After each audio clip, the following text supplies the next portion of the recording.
বিসমিল্লাহির রহমানির রহিম। আমাদের পাশের ভারতের প্রদেশ যে পশ্চিমবাংলায় বিজেপি সরকার গঠন করলে আমাদের কী সমস্যা হবে, এটা নিয়ে কিন্তু একটা বাংলাদেশে একটা খুব টক অফ দ্য টাউন, তা সারা দেশেই এবং সারা শহরগুলোতে তা আলাপ আলোচনা হচ্ছে। এবং অনেকে না বুঝেও যে বাংলাদেশে ভারতে পশ্চিমবঙ্গে বিজেপি সরকার হলে আমাদের কী সমস্যা, আমাদের যে কত বড় সমস্যা হতে যাচ্ছে, এটা যারা ভুক্তভোগী তারা বুঝছে। আপনারা এই ভারতের পশ্চিমবঙ্গে নির্বাচনে বিজেপির বিজয়ের পর বাংলাদেশের বিএনপি, জামাত, এনসিপি তাদের সবার মুখ অন্ধকার হয়ে গেছে। কি সমস্যা হতে পারে সংক্ষেপে আমি বলছি, এবং আওয়ামী লীগের জন্য কি ভালো হতে পারে। আপনারা দেখেছেন শুভেন্দু, যে পশ্চিমবাংলার যিনি এখন মুখ্যমন্ত্রী হতে যাচ্ছেন, তিনি কিন্তু বলছেন 1 বছর পূর্ব 1.5 বছর পূর্বে তিনি বলেছেন যে বাংলাদেশের শেখ হাসিনা বাংলাদেশের বৈধ প্রধানমন্ত্রী, এবং তিনি এও বলছেন যে বঙ্গবন্ধু শেখ মুজিবুর রহমান এই দেশকে সৃষ্টি করেছে, তাকে অসম্মান করে এদেশে কেউ রাজনীতি করতে পারবে না, এবং স্বাধীনতা বিরোধীর মূলোৎপাটন করা হবে।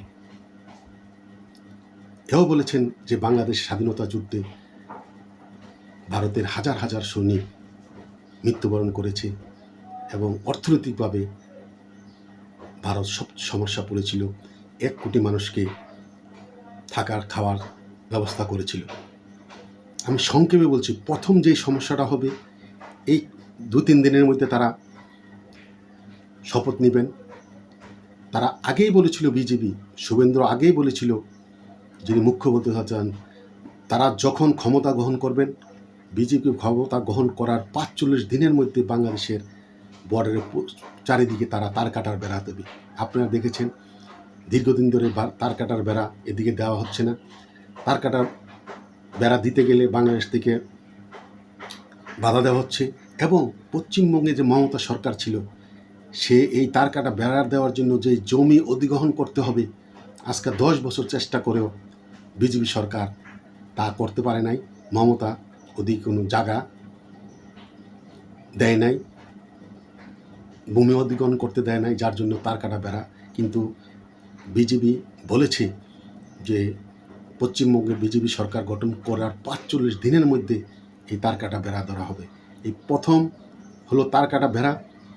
দ্বিতীয় হলো এই যে সারা পশ্চিমবঙ্গের মধ্যে লাখ লাখ যারা 20 বছর 25 বছর 15 বছর আগে ভারতে গিয়েছে মুসলমান, তারা ওদিকে বসতি করছে নামে বেনামে, এবং কি অনেকের আধার কার্ড যেটা আইডি কার্ড তাও হয়েছে, 10 বছর পূর্বে ভোটও দিয়েছে, তাদেরকে এখন ভারতের লিস্ট থেকে, নাগরিকত্ব লিস্ট থেকে কেটে দিয়েছে। এই 40-50 লাখ লোককে বাংলাদেশে পুশিং করা হবে। পুশিং করা মানে বর্ডারের কাছে এনে বাংলাদেশে পাঠিয়ে দেওয়া হবে। এই যে রোহিঙ্গার সমস্যা, 17-18 লাখ রোহিঙ্গা বাংলাদেশে, আর যদি এই লোকগুলো যদি পুশব্যাক করা হয়, তাহলে বাংলাদেশের অবস্থা কি হবে। এই 3টা, প্রথম কাঁটাতারের বেড়া, দ্বিতীয় এই পুশব্যাক করবে লাখ লাখ লোককে, তৃতীয় হলো যেই চিন্ময় প্রভুকে মিথ্যা অপবাদ দিয়ে জেলে রাখা হয়েছে আজকে 1.5 বছর। সে ব্যাপারে শুভেন্দু কিন্তু 1.5 বছর পূর্বে কিন্তু ভারতে পশ্চিমবাংলায় তিনি আন্দোলন করেছিলেন যে চিন্ময় কসুর মুক্তির জন্য। এই মুক্তির ত্বরান্বিত করার জন্য সে জীবনপণ চেষ্টা করবে এবং বাংলাদেশকে প্রেসার দেবে। আর আরেকটি কথা হলো, আগরতলা ভারতের পশ্চিমবঙ্গে হাজার হাজার আওয়ামী লীগের নেতাকর্মীরা, যাদেরকে মিথ্যা মামলা দিয়ে তারা বাড়ি ঘরে থাকতে পারতেছে না, পশ্চিমবাংলায় আছে, এই হাজার হাজার আওয়ামী লীগের নেতাকর্মীদেরকে ভারত সারা জীবন পালবে না।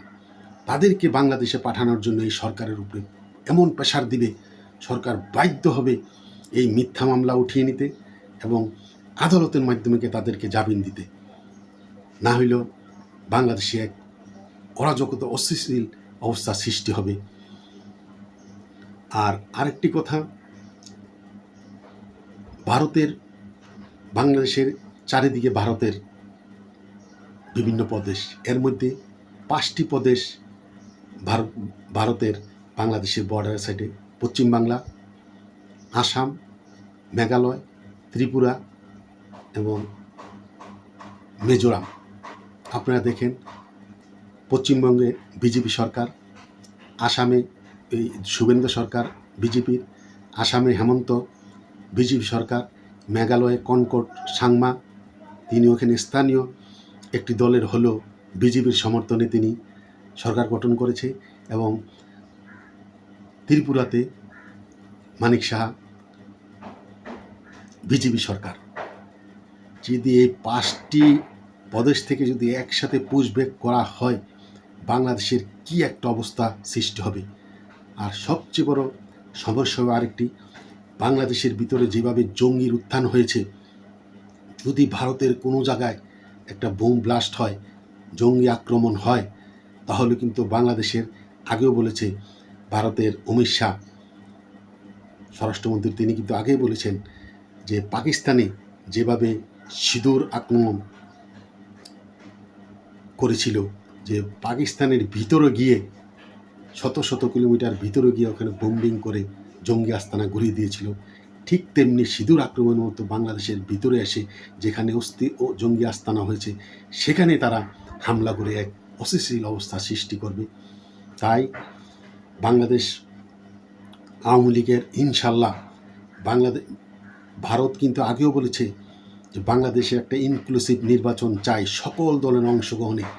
যেহেতু বাংলাদেশ আওয়ামী লীগকে নিয়ে নির্বাচন করে নাই, এবং বাংলাদেশ বর্তমানে চীনের সাথে তিস্তা ব্যারেজ করার জন্য যে চুক্তি হতে যাচ্ছে, এবং লালমনিরহাটে যে এয়ারবেস ওটাও চীনেরকে দেওয়ার যে চিন্তা ভাবনা চলছে, এই ব্যাপারগুলো নিয়ে ভারত বাংলাদেশ এমন একটা অবস্থার সৃষ্টি হবে যে এটা এক গগন বিদারু একটা হাহাকার হবে।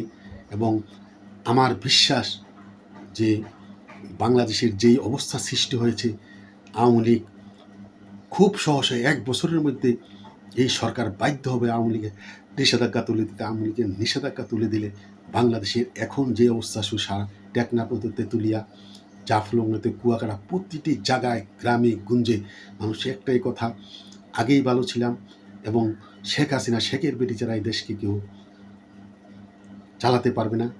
তাই বাংলাদেশ আওয়ামী লীগের সভানেত্রী বঙ্গবন্ধু কন্যা শেখ হাসিনার যেই জনপ্রিয়তার বর্তমানে বেড়েছে, বাংলাদেশ আওয়ামী লীগের নেতা কর্মীরা লাগবে না, সারা দেশের আপামর জনগণ রাজপথে নেমে বঙ্গবন্ধু কন্যা শেখ হাসিনাকে দেশে নিয়ে আসবে। এবং ভারত বাংলাদেশ সম্পর্ক আর ভালো হওয়ার কিছু দেখছি না। ভারত এমন একটি মরণ কাপড় দিবে, সে 2 বছর 1.5 বছর অপেক্ষা করেছে ইউনূস সরকার। তারা প্রথম চিন্তা করেছিল যে কোনো একটা নির্বাচন হোক, ইউনূস সরকার চলে যাক, কিন্তু ইউনূস সরকার চলে যাওয়ার পরেও দেখেছে যে বিএনপি সরকার আসার পরও তারা সেই ইউনূসের দেখানো পথে তারা হাঁটছে, আওয়ামী লীগের নিষেধাজ্ঞা তুলনায়। তাই ভারত বাংলাদেশ এমন একটা অবস্থা সৃষ্টি হবে, ভারতের কোনো জায়গায় একটু বোম ব্লাস্ট হলে, জঙ্গি আক্রমণ হলে, বাংলাদেশকে সিঁদুর আক্রমণের মতো এমন আক্রমণ করে বাংলাদেশকে এমন একটা অবস্থা সৃষ্টি করবে যে বাংলাদেশ উঠে দাঁড়াতে পারবে না।